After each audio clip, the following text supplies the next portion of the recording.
What's up, Happy Gamer fans? Um, you know me, probably. I'm the Happy Gamer, and I got a great movie review for you guys today. Now, I just actually recorded this, but I ran out of storage space on my phone, so I gotta record it again. Hopefully it'll be just as good as it was before. Probably with less rambling on about other things, movie-related. First, I gotta tell you some good news about me, though. First, I just signed a contract with an agent for my acting, and so I'm gonna become a professional actor. Excited about that. I just had, I guess, a date yesterday, and another one on Sunday coming up. Sorry about that. And with this amazing girl, her name is Lindsay. She's my girlfriend now. I asked her out yesterday, and just things are going pretty good with me right now, but things just got better today, because I just watched the most amazing horror movie that I've seen in a long-ass time. Like, in the last video I made, you're never going to see it, but I'm going to refer to it a lot. I talked about a lot of things, such as movies that I'm going to go see recently for movie reviews, the fact that I'm going to start making videos as much as I possibly can, probably every day, hopefully, and how on Halloween I'm going to make a whole thing of horror movies, like a whole horror movie review marathon thing. But today, 2 days ago, I received a package in the mail of movies that I bought. Most of them I'd already seen. I got a Nightmare on Elm Street 8-disc collection thing for all the Nightmare on Elm Street movies. I'm going to watch them eventually. Watched the first two, hated them. But I got this movie, Trick or Treat. I'd never watched it before. Never. I saw a trailer, and that's what sold me. Because I love trailers. They're basically like porn for me. But I loved the trailer, and it really compelled me because it looked creepy and scary, and I like creepy and scary things. But of course, I thought it would be bad, and that's one of the reasons that I bought it. One, because I really wanted to see it, and two, because I thought it would be bad. Boy, was I fucking wrong. This movie made me so goddamn happy. It was like a Christmas Halloween miracle, as I called it. Because it's so brilliant. The guy who directed it, it's like Michael Dougherty, or something. I don't know. He wrote and directed this movie, and I don't think it could have been any better than it was. It's an anthology. And that basically means it's a collection of stories that are intertwined somehow. Or at least most of the time they are. And that's the case with this movie. Now, as you know, a lot of crappy movies Saturdays have been horror movies, mostly all of them, because horror movies are the easiest genre to mess up. Because mostly every horror movie is bad, in its own way. And I know a lot of you know that, because everyone always talks to me about, like, oh man, this movie wasn't scary at all. I saw The Conjuring, it wasn't scary at all. Because The Conjuring wasn't scary. At all. It was a good movie, though. If you haven't seen The Conjuring, go see it. Or not go see it, but fucking rent it. I don't know. It was a great movie. But a lot of people don't like horror movies. And the people that I hang out with, like my friend Cody, my best friend in the whole world, Cody. You've seen him. If you watch that video that I made of me trying to watch a movie with Cody, that's him. The big fat guy that's really awkward. Yeah. He's not fat. He doesn't like it when I say that. But he is my best friend because we're such complete opposites. Or mostly opposites. When it comes to movies, we are. And that's why I wanted to make a new segment with him about movies. Because he is not experienced at all in movies. His whole life, his mom is extremely religious, and he only got to see Disney movies. So he really doesn't know anything about, like, actual movies. And don't get me wrong, I told that to Lindsay yesterday, and she was like, saying that Disney movies are bad. No, I love Disney movies. Fucking Up is one of my favorite movies of all time. That's Pixar, but also Disney's, because Disney owes Pixar. But I meant like actual quality films.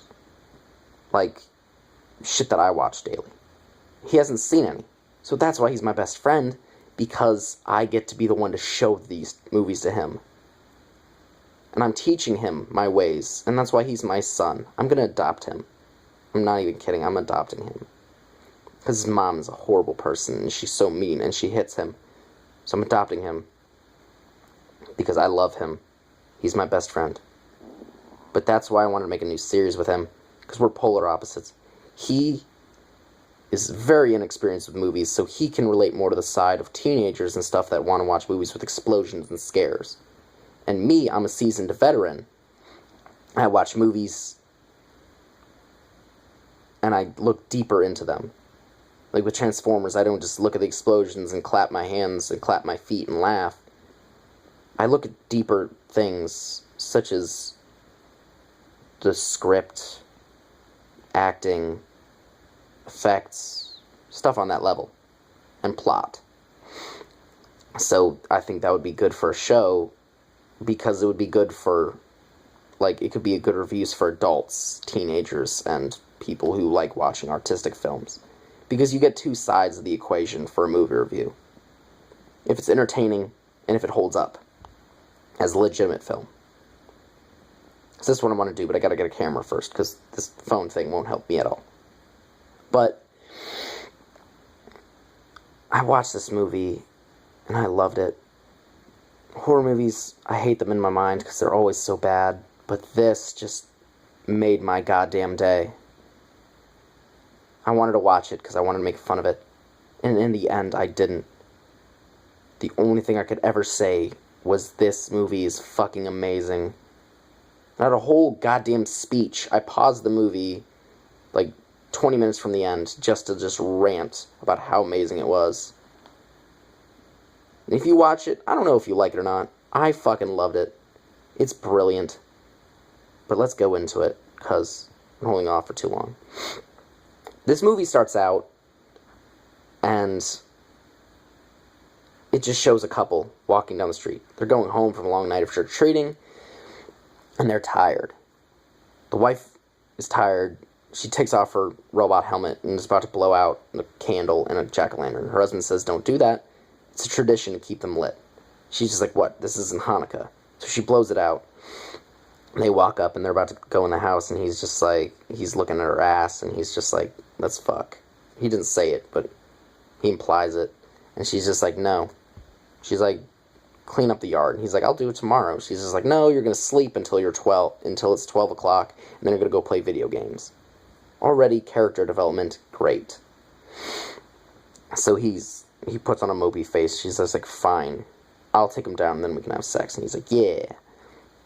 So he goes in the room and puts in a VHS with the label Nature Documentary. And it's actually just a porno. But she starts taking things down. And of course, she's looking around, and she's a creepy figure. And the figure apparently is just like a kid that was just staring at her, and he gets in a car with his friends and just drives off. Which is weird. I didn't like that. I thought it was kind of stupid to do the fake horror movie scare thing guy. But then this movie just turns around. Like, sure, there's stuff that I didn't like about it. Cliches, but in the end, this movie's brilliance at its finest. So she starts taking down the Halloween decorations, fake arms hanging from the tree, and all these scarecrows with sheets on their heads like a KKK rally. But as she's taking them down, it shows the face of one as she's about to take it down. You think, oh, it's going to be a scary thing. So she pulls it off, and it's not.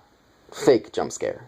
Into a real jump scare as she's about to put the sheet in a basket, and the basket sheets jump up on top of her, and she falls out into the street in front of these kids, and blood goes on the sheet, and they run away scared.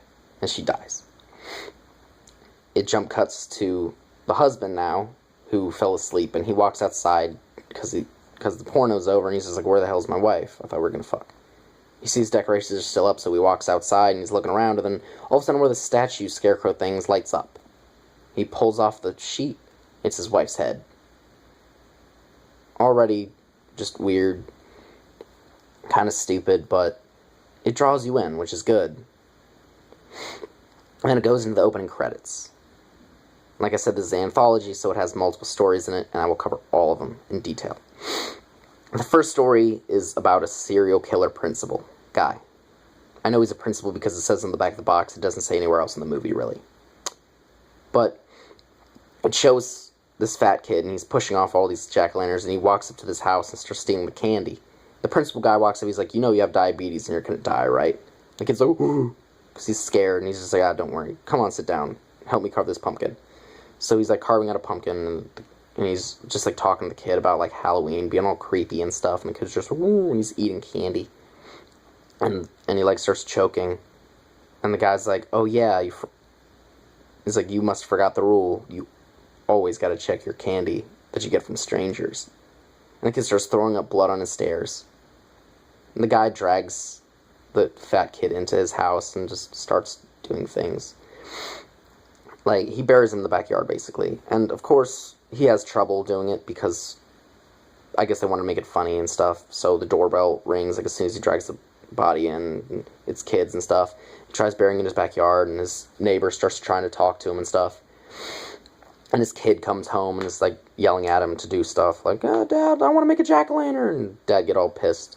But in the end, he walks back into the house, and he sees his neighbor through the window, like, yelling his name, and he's just like, ah, fuck him. So he just walks inside, and then it shows the neighbor get tackled by somebody.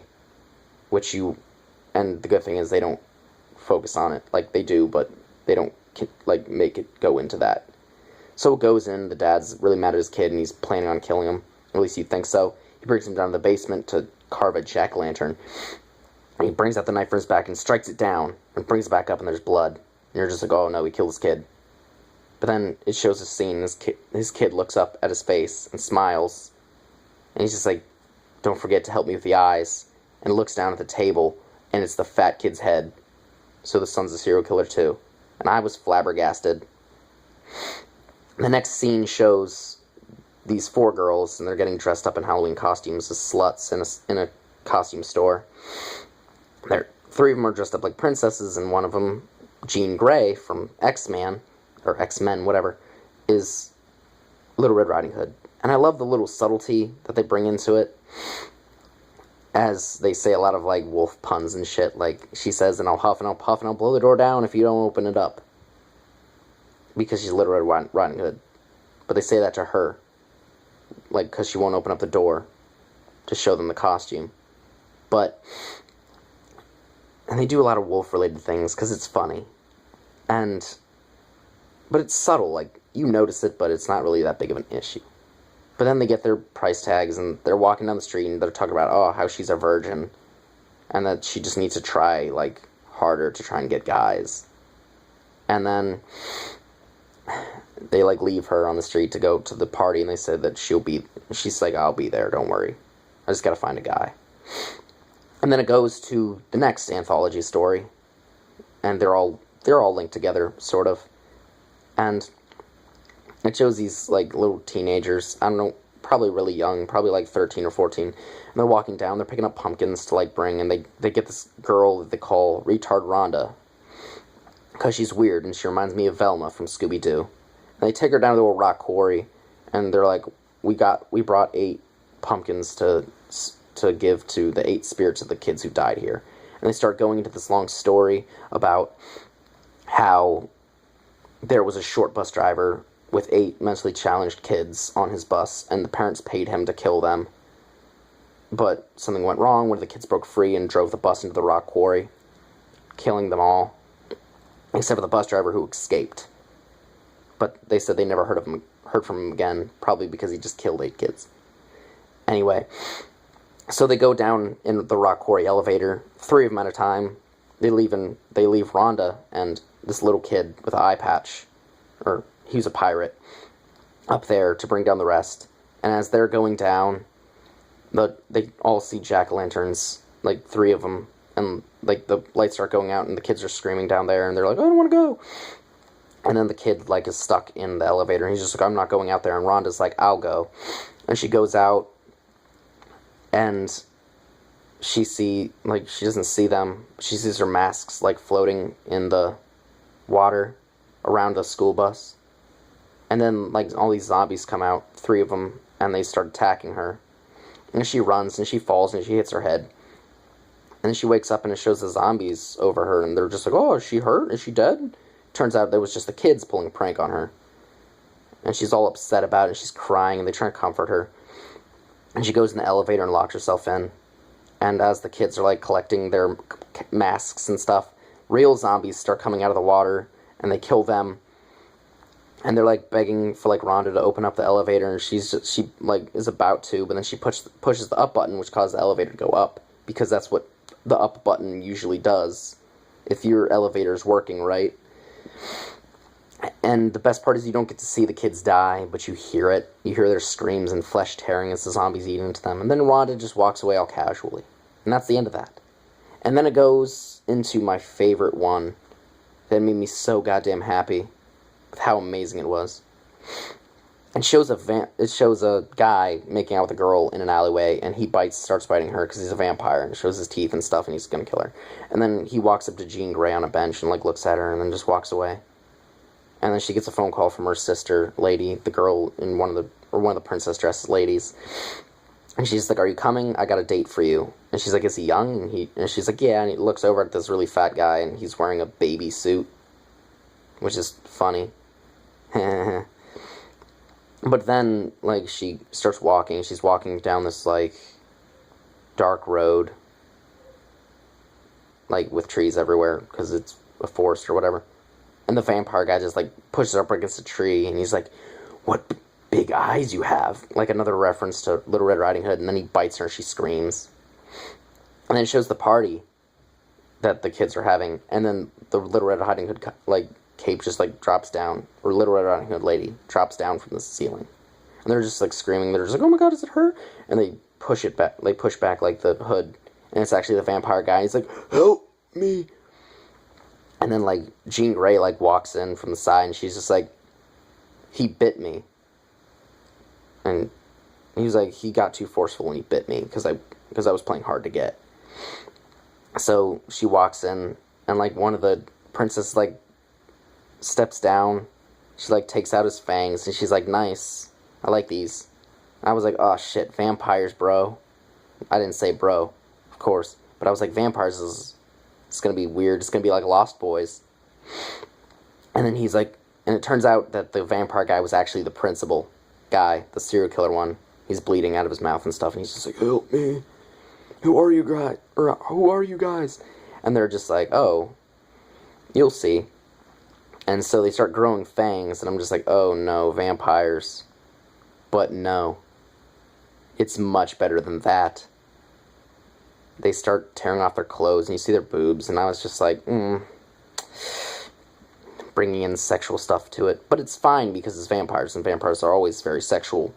The book Dracula was actually a romance novel. A dark romance. So yeah, vampires are supposed to be romantic.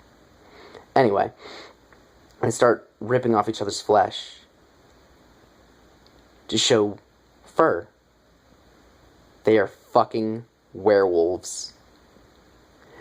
And I paused the movie because how fucking brilliant is that? A whole hour since she was Little Red Riding Hood. Do you know how subtly amazing that is? From people running around outside my house, but it's so subtle. It's brilliance. All the wolf puns and everything, leading up to her being a werewolf. It's just the most amazing thing ever. I was shocked. The song, that one song by Marilyn Manson, Sweet Dreams Are Made of These, or whatever, that was playing in the background, and it was just fucking brilliant. Oh my god. And then, she turns into a werewolf, and she looks down towards the guy, and she's just like, my, what big eyes you have! And then she just bites into him at the crescendo of the song. And I almost came in my pants, because that was just fucking amazing. I paused the movie, and that's when I had, like, an hour-long talk with myself about how amazing that fucking shit was. how amazing this movie is. And then it goes to the final one, which is the whole reason that I was sold in the first place for this movie, because in the trailer, what it showed, it was the old guy, the neighbor of the principal killer. And he is an old bastard, and he's like drinking heavily with his dog and scaring kids away from his porch. And then an egg hits his window and shatters it. He gets mad, and he's like looking outside, which caused him to go in the backyard to talk to the principal guy. And then he goes back in his house. And his dog is barking at the door, and he opens up his front door, and there's jack-o'-lanterns all over his front yard, thousands of them, and he gets scared. And his dog's barking at the back door, and he looks around, and the doggy door's like flapping. And he's so confused, and his dog runs upstairs, so he runs and gets his shotgun. And he hears his dog barking upstairs, and of course the dog goes, "Arr!" Never heard from the dog again. So he starts going upstairs into his bedroom. And it's all dark, because apparently he turns on the lights, but they blow up right as this little kid thing runs by. And the little kid thing, it's built up really well, because they keep showing it at the end of every story. It's just a little kid with like this satchel, or this wool bag over his head, which is creepy as fuck, because it only has button eyes and like a little stitched mouth. And it goes all the way across, and it's scary. You know he's like the ghost demon thing. But, so, you see it run past, and he gets scared, and he walks upstairs, and he goes to his bedroom, and he sees like this little thing moving under his covers, and he opens it up. He like lifts up the covers, and it's just like a mechanical hand thing, and he's just like, what the fuck is that? And then all of a sudden, this fucking lantern, jack-o'-lantern that's in his room, like lights up, and like fire shoots out of it. And then all around the room, written in blood, is like, trick or treat, give me something good to eat. And it's just so shocking. And like the suspense is building, and I'm like, oh my god, yes. And then from under the bed, a little knife comes out and cuts his fucking Achilles tendon, so he can't walk anymore. Because I don't know if you've ever had your Achilles tendon cut, but it's what helps you walk. And he cuts it, and the guy falls. And he sees the kid, and he starts walking toward him, and he like has a candy bar in his hand, and he pulls down the wrapper, and it's actually a blade in a candy bar, and he like shoots at it, and it blows up the jack-o'-lantern that has the light shooting out of it, which causes it to all go dark. So the guy like starts crawling out, looking for the kid, and he falls down the stairs, because the stairs are covered in candy, like gumballs and shit.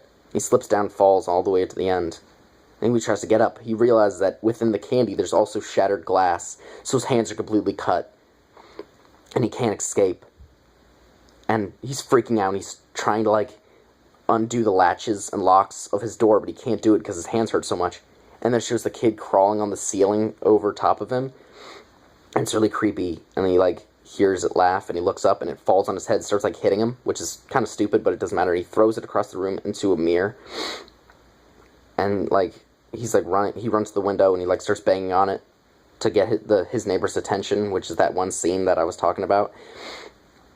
And then his neighbor's just like, fuck you. And then he gets tackled by the little kid, and he rips off its mask. And here's a part that kind of disappointed me. You'd think it would be like a demon. It's a kid with a jack-o'-lantern head, with like a weird, gross face, like from a Goosebumps story. And that kind of bummed me out. But I actually kind of liked it too, because it was still a little bit creepy. And it wasn't like a CGI thing, it was like an actual animatronic mask, which I love in horror movies, because I fucking hate when they make CGI monsters. I love fucking costumes, especially when they're done well. And he shows it, and he shoots the kid like 3 times. Shoots his arm off. He thinks he's safe, and he goes to like call 911, but the phone gets unplugged by the hand that got shot off. And like the hand like cuts his other leg, so he falls on the ground again, but he's out of bullets this time. And like the hand like scampers off, gets the mask, goes back to the jack-o'-lantern kid, like attaches itself, and he puts the mask back on. Like the animatronic face is just like smiling at him. And then like it's about to, the guy, like, scoots himself in a corner, and it pulls out this, like, lollipop thing, and it bites it, so it's like a knife now. And then he, like, is about to stab the guy, and he stabs, and the guy screams. Then the kid realizes that he actually just stabbed a candy bar that was on the guy's chest, which, your weapon isn't a very good weapon if it gets stopped by a candy bar. The kid looks up at it, eats it, and then walks out to go kill the family that was across the street, because they're all put together, like I said. And then the guy, like, bandages himself up, and, like, he hears a knock on the door, and it's all these kids asking for candy. So he drops the candy into their baskets, and he goes back to what he was doing before. He was burning pictures. And then he hears another knock at the door, and he opens it. It's the 8 mentally challenged zombies. And they raise their bags.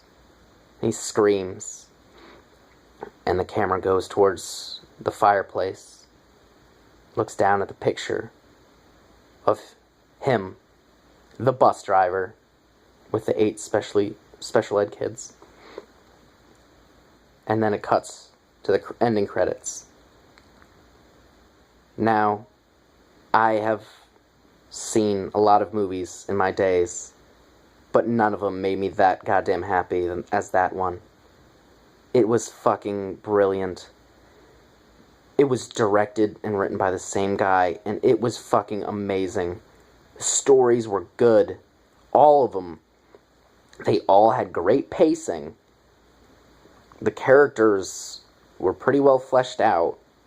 The dialogue was interesting. It wasn't boring.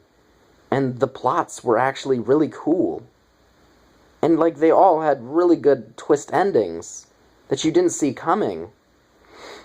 And it was all, like, hooked together in the end, which was awesome. That they all brought it back to the same thing. And it was really cool. Now, this movie, I don't know if everyone will like it. Because, like I said earlier, I have a different opinion than everyone else, because I don't look at movies for entertainment really anymore. I look at them deeper and stuff.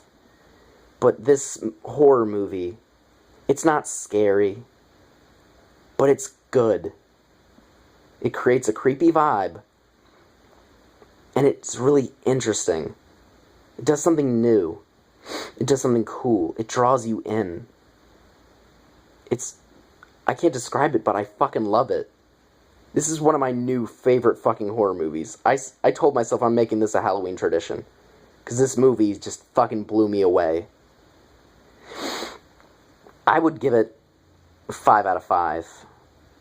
There was a couple things wrong with it, but nothing really, like, stood out that was, like, incredibly bad.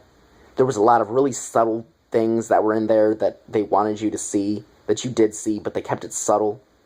Unlike most movies where it just, like, shows shit that's not really important, but so it can explain the plot more. But this does it subtly. It does it smart. It explains everything so you know what's going to happen, but you also don't. And it's fucking brilliant. This is one of the best examples of a horror movie I've ever seen in my life, and I would recommend this to anyone. Fucking anyone who loves horror movies, watch this. I guarantee you will like it. Now, I'm gonna go watch some more movies. I hope you guys have a great night. It's February. Well, have a great day, and look forward to another episode of Something tomorrow. See ya.